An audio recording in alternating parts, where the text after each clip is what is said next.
We often picture the Middle Ages as a time when people lived in a haze of smoke, filth, and disease. In movies, heroes wear rags, and city streets are overflowing with trash. But open a chronicle, apothecary's recipe book, or monastery rulebook, and the picture changes completely. Cleanliness wasn't just a nice-to-have, it was a mark of health, good breeding, and even piety. It's remarkable, but people with no knowledge of germs or modern medicine still knew how to keep things orderly in their homes, their cities, and on their bodies. They came up with their own ways to fight the filth. They'd sun-dry laundry, boil fabrics, sweat it out in bathhouses, and write full-blown guides on the proper way to bathe, depending on the season. So why are we so convinced the Middle Ages were a stinking pit? Where did this legend come from? And more importantly, who was it for? Let's find out. The myth of the Dark Ages wasn't born in the Middle Ages, but centuries later. So why was it invented? The post-Roman survival of hygiene. When Rome collapsed, it wasn't the habits that vanished, it was the infrastructure. Aqueducts with no engineers, hippocausts with no fuel, and public baths with no imperial treasury crumbled into ruins. But the idea of cleanliness itself? It didn't go anywhere. It just moved to where order still lived, the monasteries and the northern lands. Monastic rules are surprisingly detailed. They specify exactly how much water to use for washing, when to clean your hands before a meal, and how to use latrines with running water. Cleanliness wasn't a luxury, it was a form of discipline, a sign of respect for God. Even hair and beards were part of the spiritual practice. They were cut according to the rule, to keep vanity at bay. The North did things its own way. For the Norse, cleanliness was a status symbol. Vikings didn't just raid England for silver and gold. The English actually complained that these northerners washed every Saturday, combed their hair, and smelled far too good, which apparently made them a huge hit with the local women. A free man's kit included a comb, a nail knife, and an ear spoon, small tools that hint at a much bigger culture. But everything changed when cities started growing again. Public baths, the social hubs of the 1300s. The High Middle Ages brought urban life back to Europe. Markets buzz again, guilds flourish, courts reconvene, and with them, public bathhouses make a comeback.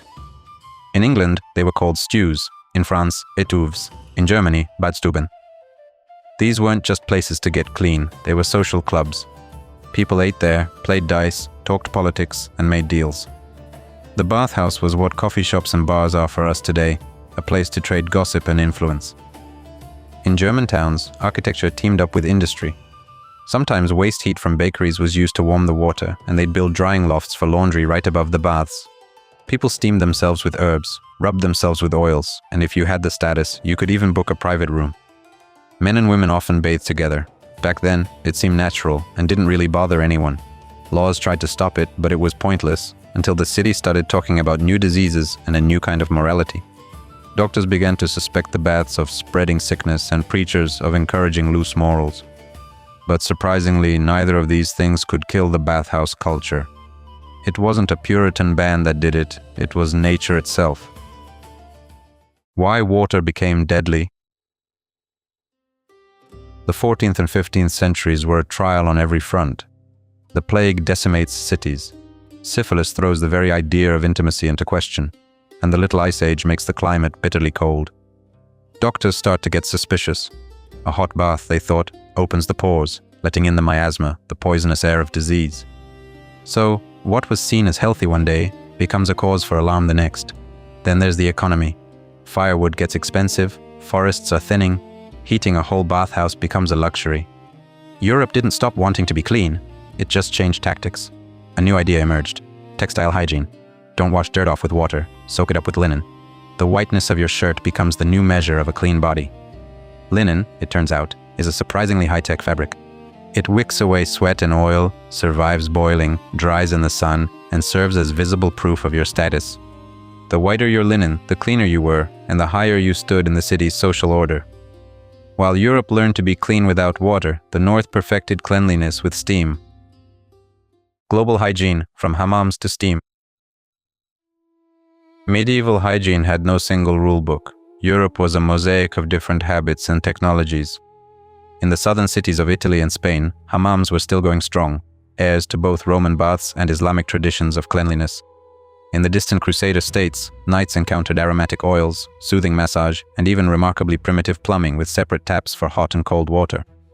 On Europe's other edge, in Russes and Scandinavia, a different bath culture took shape, intense, accessible, and surprisingly practical.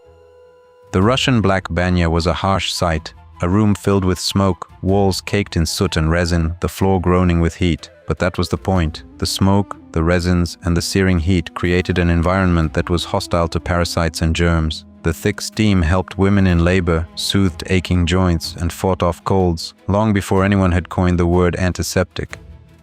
In Scandinavia, they'd take a steam bath every week, almost as a challenge to the ice and wind, not for luxury, but for their health.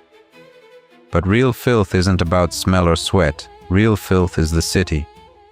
Gong farmers, the most dangerous job.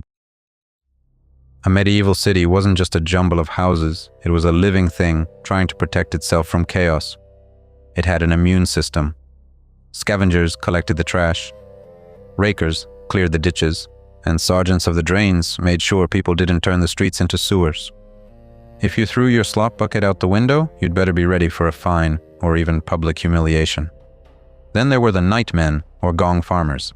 These were the souls who, using ropes and ladders and sheer desperation, would lower themselves into the cesspits.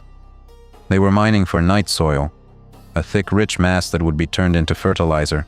Without it, the cities simply couldn't feed themselves. This was work on the razor's edge of life and death. The pits were filled with gases like hydrogen sulfide and ammonia, which could cause instant suffocation or knock you unconscious. For these cleaners, that was far more dangerous than any sword. City records and chronicles tell of tragedies, of men literally drowning in their own work. That was the price of sanitation, a price we've chosen to forget. But if the city fought so hard for cleanliness, what was happening to the human body itself? Medieval dentistry and skin care. Medieval people weren't just blindly accepting nature's grime. They cleaned their teeth with a frayed hazel twig, then rubbed them with crushed salt or charcoal to scrub off daily buildup. Ice. Rinsing with wine or vinegar wasn't a quirk, it was an antiseptic, one doctors would rediscover centuries later. Cavities were different back then, and rarer, less sugar, and the bread was coarser than the soft loaves we eat today. They cared for their hair as much as their clothes. They washed it with lye made from wood ash, rinsed it with fragrant herbs, and combed out lice with bone combs whose teeth were as fine as needles. In bed, they'd hide small pouches of lavender, wormwood, and rosemary. For scent, yes, but mainly to keep pests from crawling on them at night. Soap was a staple in every household. A rough, smelly, tallow-based soap was used for laundry and the heavy work in the kitchen. And Castile soap, white, hard, and expensive, was saved for the skin. They boiled linen in cauldrons, beat it clean in barrels, and dried it on the grass, letting the sun bleach and disinfect it. But why do all this if they didn't even know bacteria existed? Medicine and faith versus germs.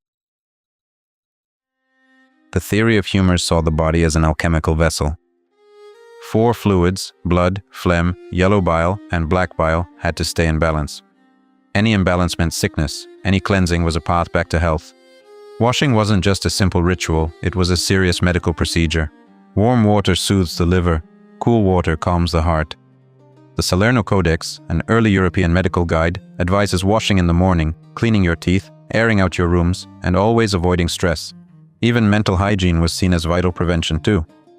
And the church? It wasn't against cleanliness, it was fighting vanity, not soap. That's why they'd shut down bathhouses that were brothels in disguise, not the baths themselves.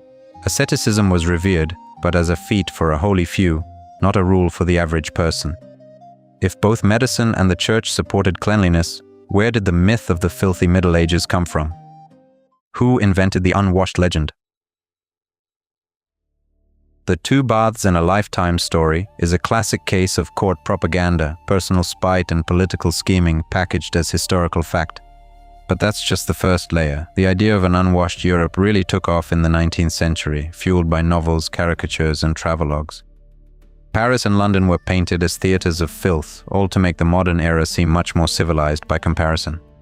There's the myth of universal lice, which completely ignores the effort people put into combing, boiling, airing out, and using aromatic herbs. And the myth of ignorance that falls apart with a single fact. It was the Middle Ages that gave Europe quarantine, isolation wards, a whole class of doctors and barber surgeons, and the first municipal sanitation codes, 5 centuries before the invention of the microscope. There are even myths that Europe didn't know soap or was afraid of water, but archaeologists have found thousands of soapmakers' seals, trade documents, and recipes. Chronicles describe bathhouses as sites of healing and rest, and only occasionally sin. They feared water not because it was dirty, but as a source of sickness during epidemics, the same way we're wary of raw meat or unwashed vegetables today. Here's the thing, the Middle Ages didn't smell worse, it just smelled different. A townsperson would know the scent of warm smoke, a pillow stuffed with wormwood, wool cloth, smoked meat, and fresh-baked bread. The streets smelled of tanneries, hot tallow, breweries, and stables, not factory smoke, motor oil, and gasoline. But the main point here isn't really about smells at all. Order versus chaos, the human drive. The Middle Ages weren't an era of dirt. They were an era of fighting for order, fighting without microscopes, but with persistence, skill, and small daily discoveries. People boiled their laundry, steamed themselves clean, brushed their teeth with salt and herbs, looked after their hair, aired out their homes, set up quarantines, and invented their own public health systems. The myth of filth hides the real story. The drive for cleanliness is a universal human trait. That drive didn't disappear, even in times of famine, through the deep chill of the Little Ice Age, or in the thick of the plague, when the whole world seemed doomed. If people back then could manage to stay clean in a world where nature itself was so often against them, then maybe we should finally stop looking down on them. Because real civilization isn't really about smells or luxury, it's about the ability to create order, even when it seems impossible. Subscribe, there's plenty more history where this came from.